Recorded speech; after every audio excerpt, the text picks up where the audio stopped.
In this Sociology screencast, we're going to look at the concept of moral panics.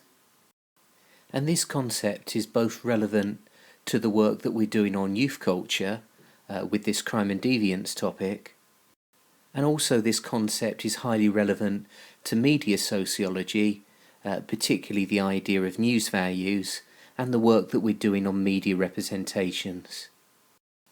Now, the concept of a moral panic is related to the sociological concept of deviance. So before we look at moral panics, let me just explain this concept called deviance. So as we've seen in the first part of the sociology course this year, all societies develop rules, what we call social norms, to guide the behaviour of their members. And deviance refers to any behaviour that breaks the rules. So deviance is therefore any type of behaviour that deviates from the norm. And criminal deviance involves breaking formal legal rules, so it involves breaching the law, whereas non-criminal deviance involves breaking informal, non-legal rules. And the concept of delinquency is a term frequently used to refer to relatively minor forms of criminal behaviour that are committed by young people. So things like graffiti and various forms of antisocial behaviour come under this category of delinquency.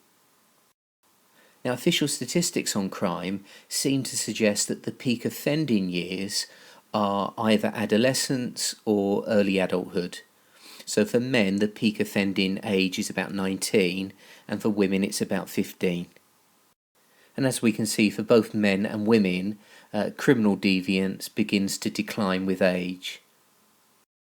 And there is a long history of seeing young people as a highly deviant group within society. So for example, Jeff Pearson describes waves of public outrage against rowdy and unruly youth ever since the 19th century.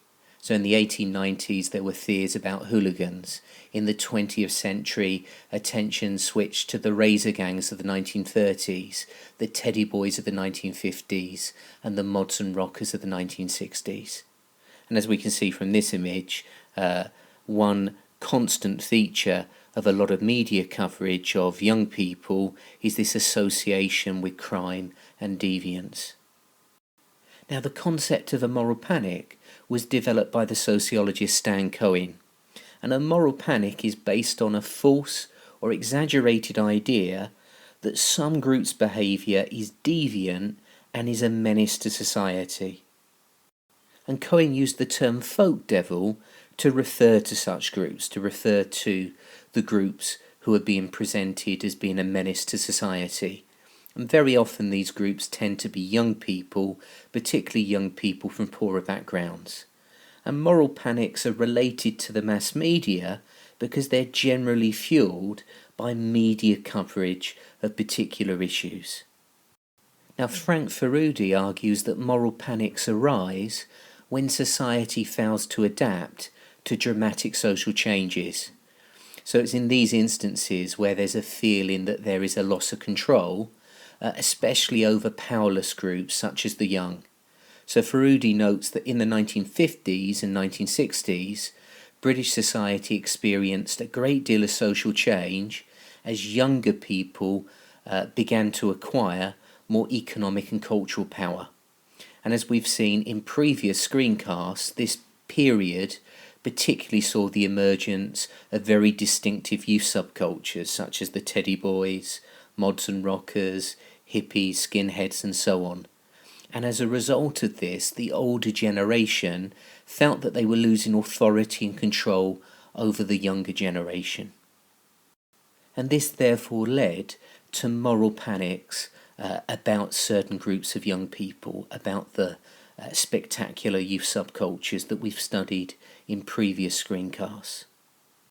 And this diagram attempts to describe, in chronological order, how a moral panic unfolds. So it usually begins where we've got a small group of people who commit a deviant act, and then the media report that story as an issue of interest and identify a problem group. The media will then search for similar stories and sensationalise and exaggerate the occurrence of the event. So we can link this to the concept of news values. So moral panics are the product of news values and the desire of journalists and editors to sell newspapers. Then the original group that's been identified as a problem will be scapegoated, will become marginalised, will be identified as a folk devil, a threat to social order, demonised. And that might lead to more deviance as those identified react to this media coverage and marginalisation, and that often leads to calls for greater social control.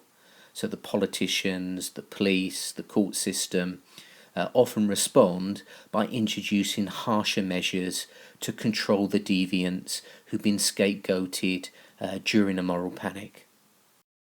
And Stan Cohen's original research on moral panics focused on two spectacular youth subcultures from the 1960s, the mods and the rockers. And what he argued was that in the absence of a major news story, one wet Easter weekend, a minor affray, so a minor fight involving a gang of mods and a gang of rockers, became front page news.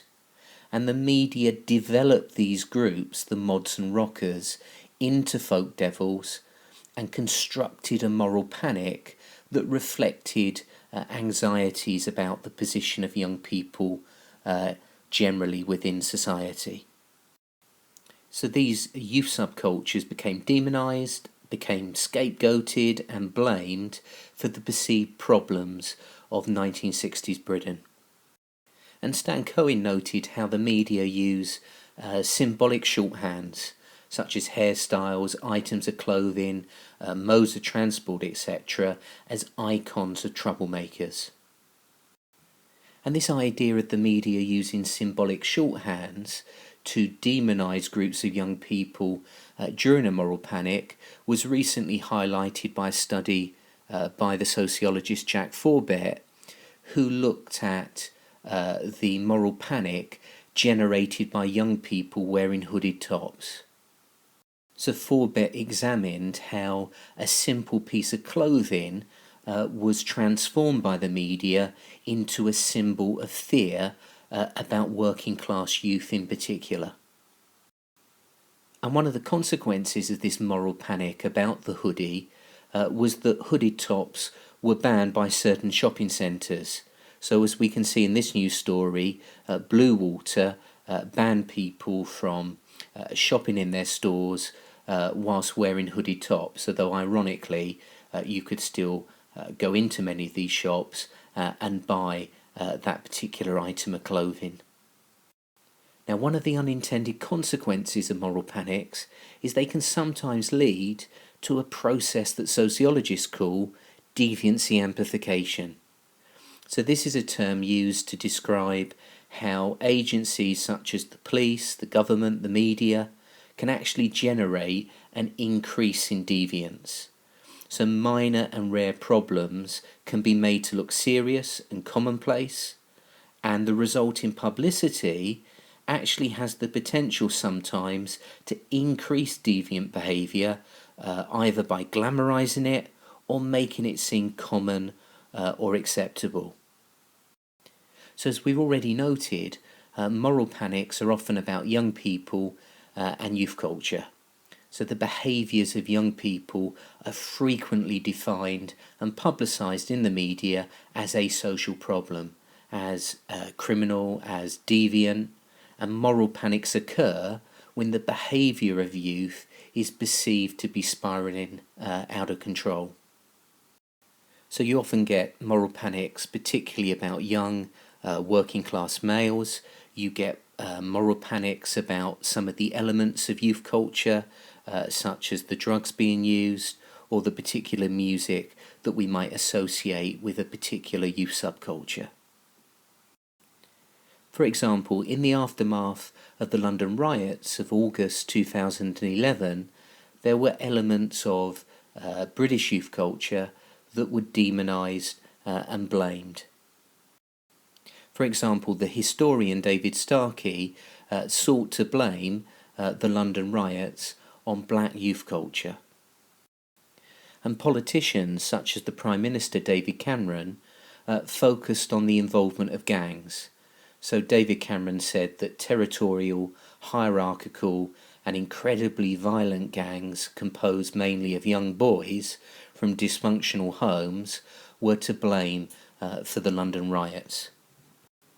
However, research carried out by the London School of Economics and the Guardian newspaper seemed to suggest that there is little evidence for the involvement of gangs in the London riots. So although the police and the Prime Minister accuse gang leaders of orchestrating the riots, the research suggests that gang identities ceased to be relevant during the 4 days of rioting, when there was essentially a 4-day truce between rival gangs. Now, the demonisation of certain groups of young people, particularly those from poorer backgrounds or ethnic minority backgrounds, as vote devils, might be seen as serving an ideological function. And this is an argument that was made back in the 1970s by the Marxist writer Stuart Hall. So Stuart Hall, in his famous study of the media coverage of black muggers in the 1970s, concluded that it had the effect of labelling all black African Caribbean youth as criminals and a potential threat to white people. And he argued that this served the triple ideological purpose of, firstly, turning the white working class against the black working class. So this was part of the kind of divide and rule form of control of the ruling class. Secondly, this was about misdirection. So this was a way of diverting attention away from the mismanagement of capitalism by the ruling class.